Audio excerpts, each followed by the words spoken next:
A paz de Deus a todos. Irmãos, eu queria falar sobre um assunto muito recorrente que eu vejo aqui no meio cristão. A ideia sobre perfeição, entende? A ideia sobre perfeição é um ponto muito mal compreendido pela maioria dos cristãos, né? Então, eu gostaria de falar sobre esse assunto porque assim, sabe? Muitos acreditam numa santidade extrema e relacionada à perfeição, que também está relacionada diretamente ao batismo. Então assim, geralmente, muitos cristãos, eles entendem assim, batizou, tá salvo, entendeu? Porque a partir do momento que você batizou, seus pecados foram perdoados e você ficou perfeito. Então é um assunto, assim, eu já tratei em alguns momentos no canal, em alguns outros vídeos o assunto discorreu também, mas assim, é um pouco controverso essa questão. Parece que a maioria da irmandade, né, dos irmãos, eles não conseguem compreender a função do batismo, né? Eu tenho falado várias vezes isso, né? Principalmente quando eu converso com alguns companheiros, né, que a gente vai entrar em assuntos e eu sempre falo, a nossa vida em Cristo, nossa vida na terra é assim, nós estamos indo para um lugar, certo? Nós estamos indo para um lugar, então temos um objetivo, certo? Qual que é o objetivo? Chegar ao céu, alcançar a vida eterna. Esse é o nosso objetivo principal. E nós entendemos que nós estamos aqui na Terra numa batalha espiritual. E então assim, o cristão, do modo geral, e isso se dá por causa das lideranças que não explicam essas coisas, não sabem o que é o céu, como é o céu. Eles não entendem nada do céu. Eles não sabem nada sobre o céu. Só sabem que lá é um lugar santo, puro, que tem terra de ouro, ruas de ouro, né? Então, essa é a visão, que tem a maioria dos cristãos. Não são todos, mas a maioria. Mas você pergunta, mas como é o céu? Não entendem como é o céu. Aí pergunta assim, mas você não está na batalha? Tá, nós estamos batalhando contra o mal. Tá, mas como que é o teu inimigo? Como que o teu inimigo age? Não sei. Não entende também de estratégia de guerra contra o seu próprio inimigo.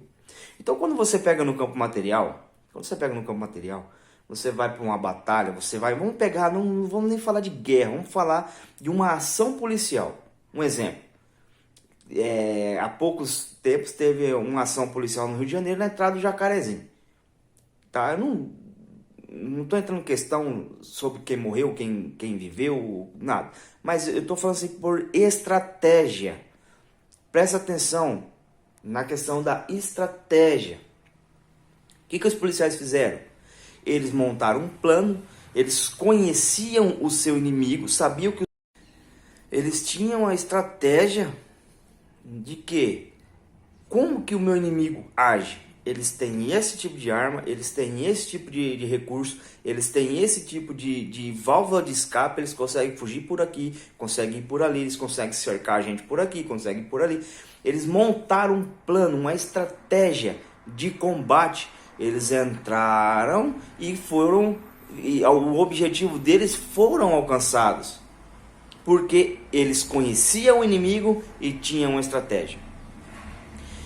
E quando você pega isso pro lado espiritual no meio dos irmãos, o que acontece? Os irmãos não sabem nada sobre o inferno. Ah, mas não pode falar inferno, né? Aí evita palavras negativas. Para com isso, irmão. Para com isso. Entendeu? O fato de você não falar demônio, o fato de você não falar inferno, o fato de você não falar que o Satanás ele é e vai ser sempre o inimigo das nossas almas, o fato de você não pronunciar o nome Satanás não quer dizer que ele vai sair da tua vida, ele vai parar de perseguir. Ah, não, atrai. Ah, por favor, é uns misticismos, são uns misticismos tão grande que é criado no meio da igreja, aí depois vem falar que é cristão. Mas crê em simpatia? Mas se eu falar, o Satanás está furioso. Ah, não, estou invocando o nome. Como irmãos falam que não pode pronunciar o nome de Satanás do púlpito. Por quê? Ué, uma. Satanás não é o nome dele, nunca foi. A palavra Satanás ela tem um significado. Procura aí qual que é o significado da palavra Satanás. Entende? Então nem isso as pessoas procuram saber. Diabo tem um significado a palavra diabo, ela é uma expressão. Procura saber. Entendeu? Procura saber. Mas nem isso procura saber. Mas não pode falar diabo, não pode falar Satanás, porque aí aparece. Ah, por favor, vamos parar de ser meninos na fé e vamos amadurecer para a gente comer comida sólida. Entende? É difícil. Aí, que isso tudo remete? Aí tem toda essa filosofia que é criada na cabeça da Irmandade.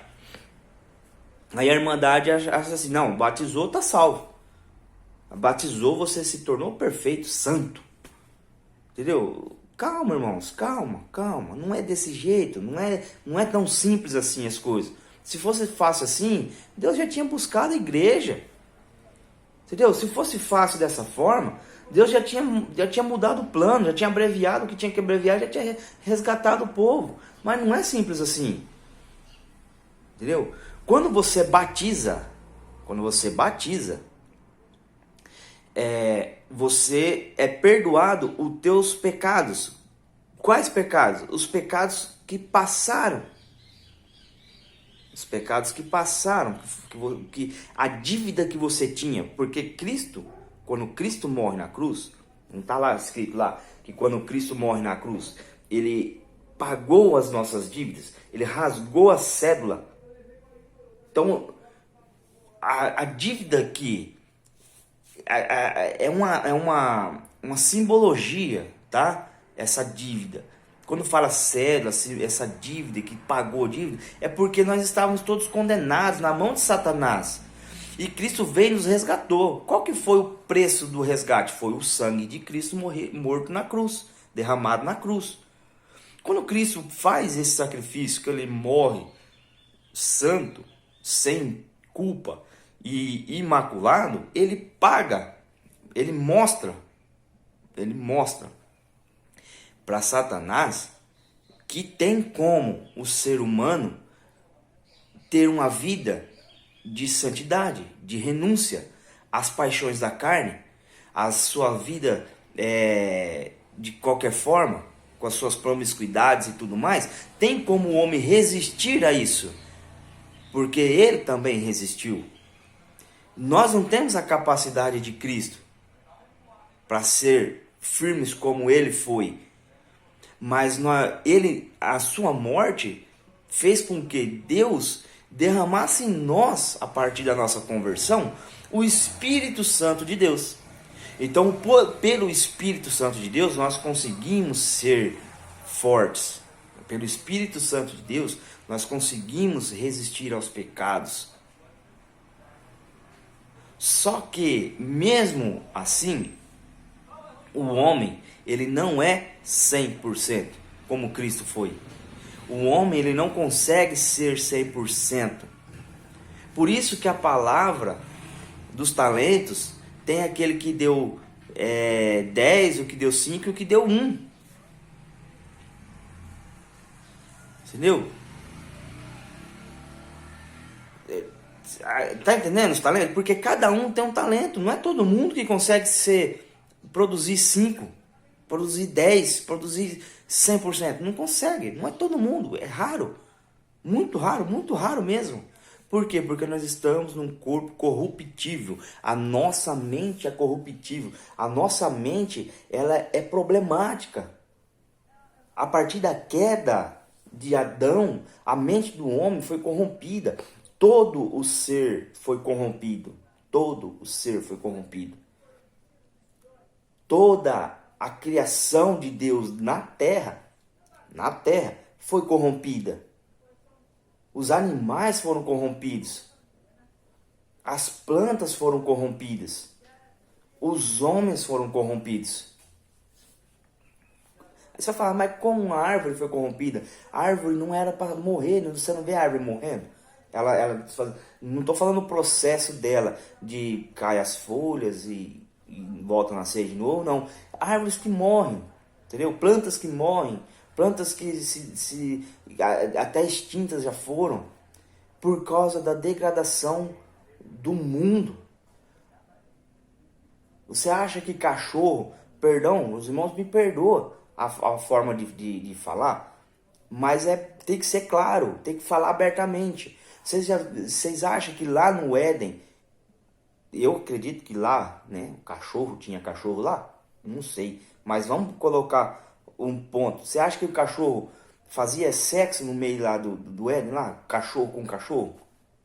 Macho com macho? Você acha que algum animal macho com macho fazia esse tipo de coisa lá? Foi corrompida. O pecado entrou no mundo, corrompeu. Você está entendendo? Isso aconteceu com o ser humano. Por isso que Deus destruiu o mundo passado, pré-diluviano, Sodoma e Gomorra. Entendeu? Então, irmãos, o ser humano é corrompido. A mente humana é problema. Ela sempre vai maquinar alguma coisa mal. Mas aí onde tem aquela palavra, eu não posso evitar que as aves voam sobre minha cabeça, mas posso evitar que elas façam ninhos nela. Então você não pode evitar muitas das vezes um pensamento mau, um pensamento ruim, que é da natureza caída do homem, mas você pode evitar que ela faça um ninho na tua cabeça. E o que é um ninho? Vai maquinando até ela se tornar um fato real, onde se executa e se materializa como um pecado. Então isso é possível através do Espírito de Deus que nos deu. E outra coisa, o Senhor falou assim lá, e naqueles tempos colocarei a minha lei no coração deles, e eles não precisarão mais que os ensinem, que ninguém os ensine, porque dentro dele vai estar a lei. Então nós sabemos o que é certo e o que é errado, nós temos ciência. Se você pegar uma criança hoje e falar para ela matar alguém ou fazer alguma maldade, ela não faz, porque ela sabe, já nasce dentro dela a lei do que é certo e o que é errado. Isso é fato, é indiscutível, isso é fato. E eu falo porque eu tenho 2 filhos, e eu sei que isso é fato. Entende? Então, com a lei de Deus dentro de nós e o Espírito Santo agindo, a gente tem capacidade de entender e rejeitar o pecado. Essa é a questão. Isso não quer dizer que nós não vamos ter pensamentos maus, que nós não vamos irar, que nós não vamos, muitas das vezes, fazer alguma coisa ou falar alguma coisa que venha a se constituir como um pecado. Entende? O ser humano, ele oscila demais. Muitas das vezes ele está aqui na glória, na comunhão, no jejum, e está buscando, daqui a pouco ele está lá no lixo. Entendeu? Sem força para nada. Isso é do ser humano, isso é um ser caído, é um ser limitado. Entende? Então, eu não estou falando isso aqui, irmãos, entendam bem, pelo amor de Jesus Cristo. Entendam bem, eu não estou falando isso aqui para dar credibilidade. Ah, não, porque nós somos pecadores, nós podemos fazer de tudo. Não é isso. Não é isso. O que eu estou falando aqui é porque tudo isso, esse contexto que eu estou abordando, é porque é o seguinte: os crentes, eles batizam, eles acham que eles estão perfeitos, que eles já estão salvos, e que todos os seus pecados, tantos que passaram e os futuros, já estão perdoados, e não está. Não está. Entendeu? O que o batismo faz, a simbologia do batismo é o pagamento da dívida que tinha. O que é feito para frente tem suas consequências. Se você pecar, você tem que voltar nos pés de Cristo, se arrepender e mudar. E mudar. Arrependimento não é você lá pedir perdão, estou perdoado. Não. Tem que haver mudança. E muitas das vezes é dolorido. Dolorido. Muito dolorido. Porque mudar um perfil pessoal é muito difícil. É dolorido. É um processo difícil e dolorido. Então, irmãos, os pecados para frente têm que ser expiados por Cristo. Por isso que Cristo é o sumo sacerdote das nossas almas. E está lá intercedendo por nós como advogado.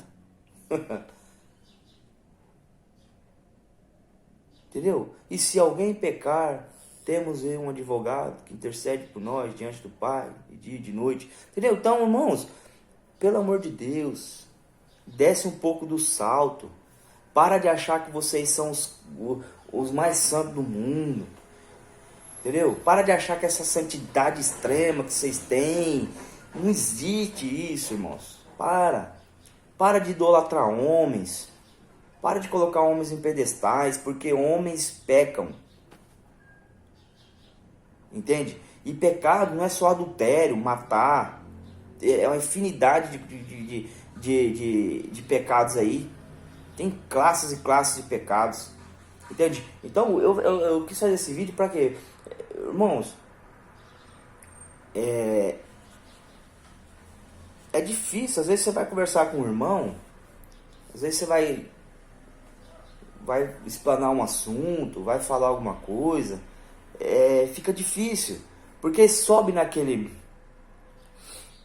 peitão inchado, né, soberbo, né, o fariseu e publicano lá no templo. Aí sobe no pedestal, aí fica difícil você falar qualquer coisa. Eles têm razão de tudo, não sabe nada de Bíblia, não entende nada de Bíblia, entendeu? Não entende nada de Bíblia. Aí você vai falar um assunto bíblico, aí vem com um monte de filosofia, coisas que nem na Bíblia não tá, coisas inventadas pelo homem, dogmas doutrinários de instituições evangélicas. Aí não dá, irmãos. Aí quer falar pra mim, entendeu? Aí fala assim: ah, não, eu sou santo, mas comemora o Dia dos Namorados, né? Eu vi aí, ó, um monte de irmão. Eu não sou exemplo para ninguém. Entendeu? Eu tenho as minhas limitações. Mas o que eu sei é algumas coisas bíblicas. Algumas coisas que eu consegui compreender dentro da palavra de Deus, dentro da palavra. Não é pregação, não é dentro da palavra. Eu consegui compreender algumas coisas e com isso, o mínimo que eu posso fazer é fazer um vídeo aqui e conversar com vocês. Mas aí, tem muitas coisas que eu deixei de fazer. Eu fazia também e acabei deixando de fazer. E estou procurando cada dia deixar de fazer mais e mais. Mas eu comia ovo de chocolate da Páscoa, comia ovo de Páscoa, entendeu? Dia dos Namorados, né? Réveillon, ia tirar foto, ia beber champanhe na virada do ano, né? Então assim, irmãos, na faculdade, eu lembro quando eu estive na faculdade, né? Nós fizemos uma festa de Halloween, entendeu? Teve a festa de Halloween na faculdade, nós tínhamos foi dado para nós o objetivo de promover uma festa, para a nossa turma promover uma festa para a faculdade. E nós fizemos isso. Hoje eu não tenho coragem de fazer isso, porque eu entendi o que é um Halloween. E antes eu não entendia. Entendeu? Então, tipo assim, tem coisas que os crentes fazem e continuam fazendo. Paganismo em cima de paganismo. Muitas datas comemorativas que se comemoram. E tá aí, entendeu? Tem evangelhos que comemoram Natal. Entendeu? Tem gente que fala que é cristão, mas adora ídolos. Muitas das vezes não só ídolos de barro ali, de gesso, mas ídolos homens.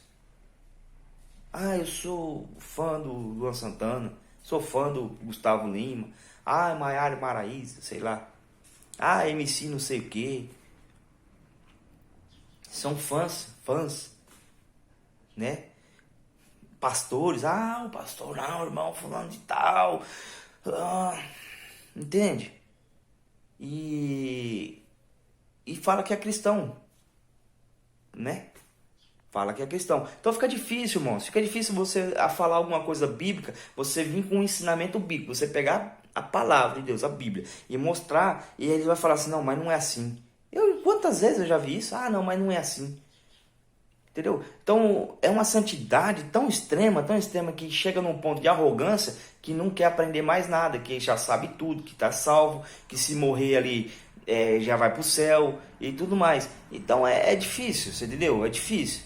Então essa santidade, essa identidade nova, ilibada, a Bíblia não trata dessa forma. Entendeu? A Bíblia não trata dessa forma. É difícil, entendeu? Muito difícil. Porque você pega a palavra e teve tantos homens de Deus, e muitos deles escolhidos por Deus, chamados por Deus, usados de Deus, e de vez em quando ele cometia um errinho lá, e Deus, né, dava uma corrigida. Então, por mais que eu seja um homem de Deus, tem falhas. E o que acontece com isso? Tá? O que acontece com tudo isso? Com essa ideologia filosófica colocada na cabeça da Irmandade. O que acontece com isso? Acontece que vai fazer o quê? O irmão, quando erra, ele se frustra tanto, que abandona Cristo. Porque ele acha que já era, entendeu? Porque não foi ensinado que ele é limitado. Ele se frustra tanto que ele entra em depressão. Ele se frustra tanto que ele toma atitudes totalmente controversas a tudo aquilo que ele fez na vida. Entendeu? É isso que é o problema. Ele fica tão preso numa corrente que se ele sair 1 milímetro desse lugar, ele não se sente mais parte do corpo, ele não se sente mais parte do céu. Por quê? Porque quebrou aquela ideologia que ele tinha. Entende? E não tem ninguém que explica essas coisas. Não tem ninguém que vai lá e fala para ele. Eu falo, não, irmão, não é assim. Vamos pegar a palavra aqui, vamos ver o que a palavra fala. Você entendeu? Mas não, é uma santidade extrema. Se você fizer, você xingou o irmão, pronto, você já é digno do inferno. Entendeu? Então, às vezes no momento de ira, né? Alguma coisa acontece, aí pronto, já entra. E eu falo isso aí porque eu conheci um irmão, eu fui na casa dele fazer uma visita, e chegou lá, o irmão não queria mais saber de Deus, já estava todo deprimido, né, com problema lá já com a esposa. Por quê? Porque ele, quando ele se converteu, era convertido. No momento de fraqueza ele bebeu um pouco, e ele é um cara que quando bebe, ele dá problema. Aí ele se exaltou, brigou com a esposa, acabou dando um monte de coisa. Ele falou, não sirvo mais para Deus. Porque ele, como ele na cabeça dele, não podia fazer. Não, acho que não pode, né? Não é que pode, não pode. Mas na cabeça dele, o fato dele ter cometido esse erro, ele não tinha mais restituição diante de Deus. Por quê? Porque ele acreditava numa identidade ilibada. E não existe isso. Entendeu? Você vê como que um homem pode falhar? Um minuto de bobeira ele falhou. Beleza. Fui lá, expliquei para ele, falei assim, não, irmão, é assim, assim, né? Você vai ter que fazer assim, vai falar com Deus, tal, pedir perdão para sua esposa, se reconcilia, tal. Não tem problema nenhum, irmão. Você volta para congrega, faz as suas coisas que você tem que fazer, diante de Deus você vai ser restaurado, mas calma, não se precipita no pulo da ponte não. O irmão já tava, sabe, quando já não quer mais saber de nada, num momento, num estágio deprimido. Por quê? Por causa dessa santidade extrema que é pregada e não existe. Não existe. Não adianta vir com essas conversas. Pode falar o que for, ah, mas fulano de tal, mas ciclano de tal. Se você procurar, vai ter um erro. Se você procurar, tem um negocinho lá. Entendeu? Então calma, calma. Não se avexe. Não se avexe. Vai com calma. Vamos servindo a Deus. Vamos entendendo da palavra de Deus. Vamos entendendo da palavra de Deus. Para que a gente possa crescer em espírito e possamos comer comida sólida e parar de ficar bebendo esses leites azedo. Pelo amor de Jesus Cristo, irmãos. Nós precisamos passar essa fase. Nós precisamos passar desse ponto. Porque tá difícil. Tá difícil. Se é porque ainda vai vir muita coisa. Mas se o anticristo se manifestasse agora, meu irmão do céu, mais irmão do céu, eu chuto um palpite, sem medo de errar, 90% da igreja ia ceder ao anticristo, porque não tem preparação, não sabe nada sobre o seu inimigo, não sabe nada sobre o céu, e acredita numa santidade, num perdão extremo, né? Então vamos meditar nessas palavras, vamos meditar nisso, né? E vamos tentarmos caminhar melhor diante de Deus. A paz de Deus a todos.